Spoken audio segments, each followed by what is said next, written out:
hearts we break, make it seem like we feel the same. We love what we hate. We lie, but we know we can't water what doesn't grow. Give up, let it go. But we fell apart just in time.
Then guys, good morning mga ka.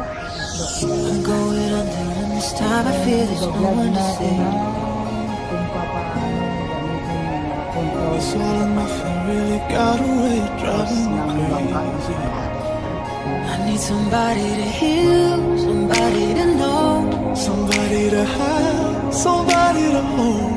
it's easy to say, but it's never the same. I guess I kinda like the way you numb all the pain. Another day bleeds into nightfall, and you're not here to get me through it all. I let my guard down, then you pull the rug. Oh, I was getting kinda used to being someone you love.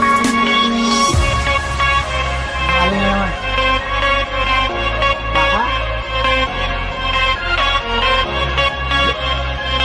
Batok-batok na naman?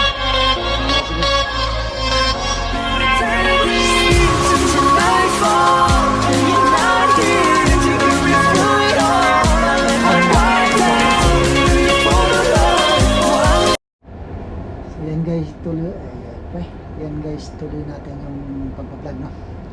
So, tungkol sa control sa yate. So, sounds muna tayo kasi yung iPad ko nakakonect sa speaker dito, so para may background ba.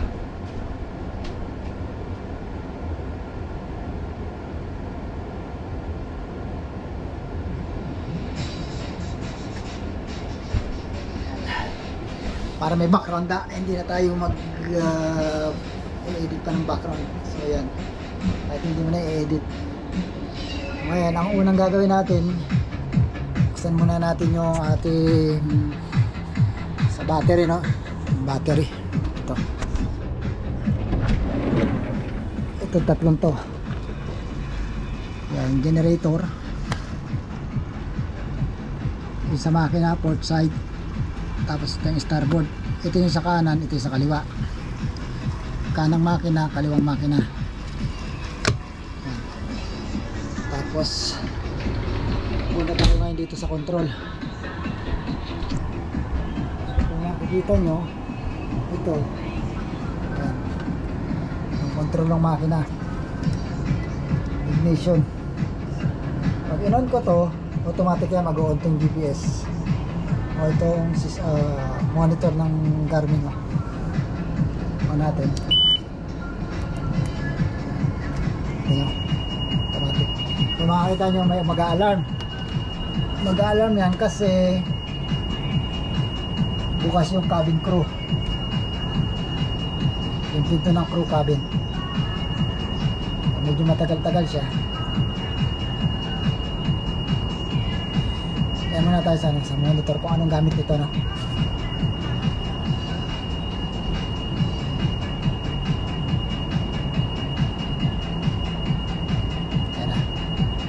I-initialize siya.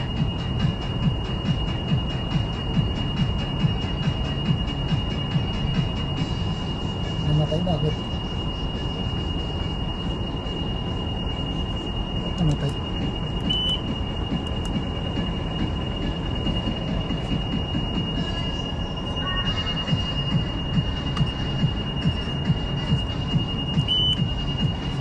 Namatay. So ayan, press okay. So ayan, yung sa lalim niya 5 meters na lang. So nag-aalarm siya kasi dapat tayo 6 meters na. Okay, okay na lang kasi nakapakita mo, nakakonect pa kasi siya sa kuryente sa baba, sa shore power. So okay na lang siya. Ayan o, crew cabin door open. So yung yung platform lowered. Ayan, makikita nyo tatlong alarm, no? Pag clinic mo yan, makikita mo yan dyan dito, kung ano yung yan dito. So ito normal lang yan kasi nakakonect pa yan talaga doon sa shore power, sa main. So yung crew cabin saka ito, hindi yan. Kasi pag sinarado ito sa platform, yan yung platform, yan yung ano, wala yung connection. Yung platform, yan yung pinapatungan ng jet ski. Siguro sa sobrang bigat, medyo ang ano niya bumababa. Kaya akala niya lower. Pero hindi naman nakababa yan.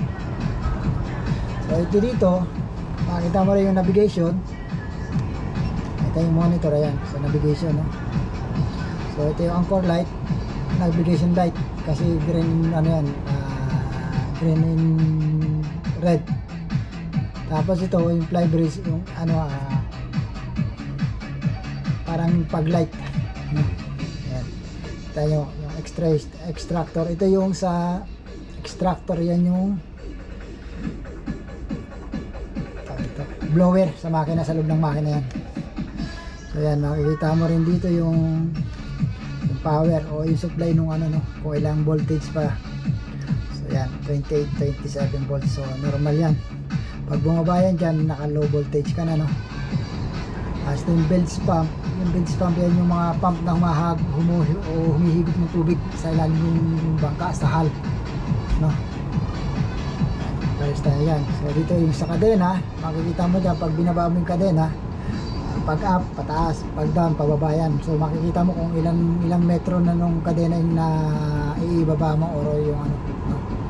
So yan, 5 meters ang dip mo. Yan yung from the mula dito sa ilalim ng bangka hanggang doon sa seaweeds, no? Yan 5 meters na yan. So pag nagbaba ka ng angla, magbaba ka ng 6 meters, so may 1 meters kang alawas, no? Yan yung ano. Paglabas tayo rito, pindutin mo yung home. Ayan, makikita nyo, no? May mga ano yan, may mga section, no? So yung my view, ano ba makikita mo dyan sa may mga view na yan, pinundin mo yan, ayan yung RPM, tapos yung speed, ayan. Tapos ito yung sa rudder, yung sa steering, no, kung nakasentro ka. So ito yung sa gasolina, ayan.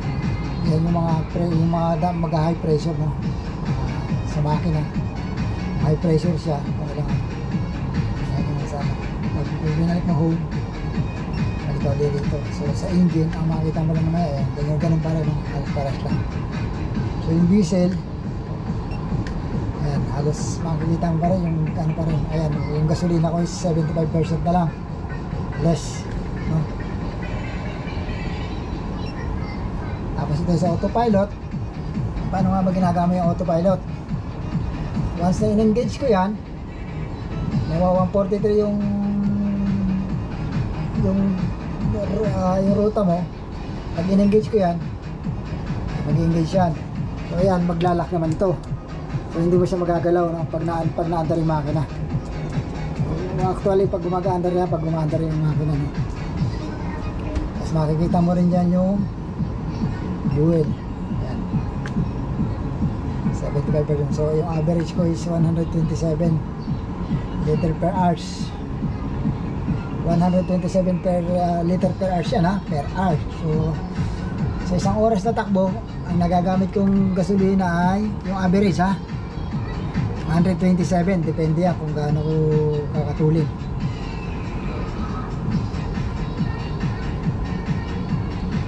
yung natitira kong diesel ay 1,652 liters, no? So kasi ang full tank nito is 2,400. Basta dyan. Ano ka ba? So yung crossing, ganun din yung makikita mo, halos lalabas dyan. Ayun na rin yung so ito dito naman yung sa chart, yan yung mga mapa, no? So mamimili ka alin kay combo, alin dyan, may dalawang nabigay, itong split, dalawang mapa yan. Balik tayo, ito magkasama yung mapa sa yung radar. So ayan, mapa sa radar yan. Okay, so ayan, makikita ninyo. Ayan, so ano lang ito, sa charge lang tayo, single charge lang tayo, ayan, charge lang. Ayan, kung makikita nyo yung mga yan, may green na yan, yan yung mga dinaanan ng bangka, yan yung mga naging ruta ko. Kaya sa mga kulay green na yan, yan yung mga naging ruta ko, yung mga kulay green na yan, may broken red, green dot, no? Ayan. So paano nga ba makikita yung layo, no? Let's say ito, pag na spanning ako, pag nag-mino, makita mo yan, layer, mark, symbol. O waypoint tayo. Alam ba, pupunta ako rito sa isang ilag, Agaro, no? Ayan. Tapos lagay yung navigate route 2. Ayan. So pag minove ko to, ayan, pag minove ko yan, ayan, dito yan, ayan, done. So makikita nyo, magkakaroon ng plug yan dyan, ano? Saan yung plug? Ayan, makikita nyo, engage autopilot. Pag in-engage yung autopilot, dire-diretso yan doon pupunta yan. So pag in-engage ko yan, yung route, yung kung ano yung guhit na yan, susundan niya yan papunta doon, sundan niya yan, yung kulay, yung may pink na yan, sundan niya yan hanggang makarating ka rito sa destination mo, kasi yan yung destination mo. Mali na yun, sandali, tanggalin natin, stop navigation. So ayan, kunin natin yung araw. So ayan, tapos ayan, go to, ayan. So ayan na yung ano, pag in-engage ko yan, ito maglalak ito. So hindi maglalak ito kasi hindi man-under yung makina, no? Hindi na-under yung makina natin. Ayan, ano pa? So ito, ayan, start natin yung makina. Ayan, ma-under yung makina. Ayan, ma-under na, no? So pag yun yung standby, so standby lang siya. Ayan. So ito ang gagamitin mo dyan, throttle o saka steering. Pag in-engage ko to, maglalak to. Ayan, naglalak ko, natigas siya, pero mapipihit mo na siya. Pero pagka ano, hindi mo mahalos mapihit yan pagka tumatakbo na, kasi nasa ano tayo, nasa marina. Bukas patitingnan, papakita ko sa inyo. So ito, pag magpo-forward ka, so ito yung station, medyo mahaba ito. Yung sa station, itong station pwede sa taas kasi dalawa tong control ko sa taas, no? So ito naman, ano bang gamit nito? Docking. So itong docking is pagpa-parking. Gusto ko itong gamitin ko mag-park, no? Ito mas madali kasing gamitin to, IPS. So kung di ako nagkakamali, ang meaning ng IPS is Integrated Parking System, no? So bagong ano to, bago to sa mga yate, no? So maganda yan kasi hindi ka mahirapan mag-parking. So ito, pag ginanong ko, yung bangka ko papaling sa kanan ng sabay, so sabay siya kumbaga side parking, no? So ganun din sa kaliwa pagka pinindot ko yung ganyan. Bukas papakita ko sa inyo kung paano pag nagsi-trial ako, papakita ko sa inyo kung paano gumagana to, no? Kasi dito sa marina hindi mo pwedeng, hindi ano, kasi nakatali tayo. So yung thruster, ito naman, ang thruster ko is yung unahan lang. So ito, pag ginanong ko, yung unahan ko papaling sa kaliwa. So ito, pagka pinindot kong ganyan, ayan o, makikita nyo yung bangka pumunta rito, no? Bukas papakita ko rin sa inyo kung paano gumagana yan. Ayan, off na natin. Tapos yan, makikita nyo wiper, battery parallel, switch siya, yung mga switch yan. Ayan, busina, ito yung sa mga bilge stop, no? Ayan, cabinet. Ayan yung mga pump na panghilip ng tubig, no? So ayan, pag ano mo na lang dito, balik, pindot mo na yan. Docking mode is deactivated, no? Pagka pinindot ko yung docking, ayan, activated siya, active siya, no? So ito, pagka ginanyan ko yan, magpo-forward dyan. So nakatali kasi tayo. Makita nyo, cruise, pwede ka rin mamili ng ano, kung crossing ka lang or single lever. Pag single lever, ito lang gagamitin mo, isa lang. Ito wala na to. So ito, seakeeper, ito yung stabilizer, no? So supposed to be ito, kung gusto babiyahe ako, kailangan yan ahead. Buksan ko siya ng ahead mga 1 oras or 2 oras before ako bumiyahe. So, hindi ko nabuksan yan, hindi natin makikita rito, no? Kasi naka-off doon sa ano natin. So ayan na muna ngayon guys, sana may natutunan kayo. So 15 minutes na, no? So bukas i-actual natin yan, no? Para makita nyo kung ano pa yung ano.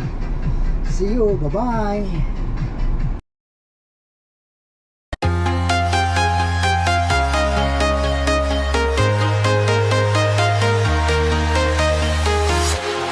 Walking alone, the streets are empty.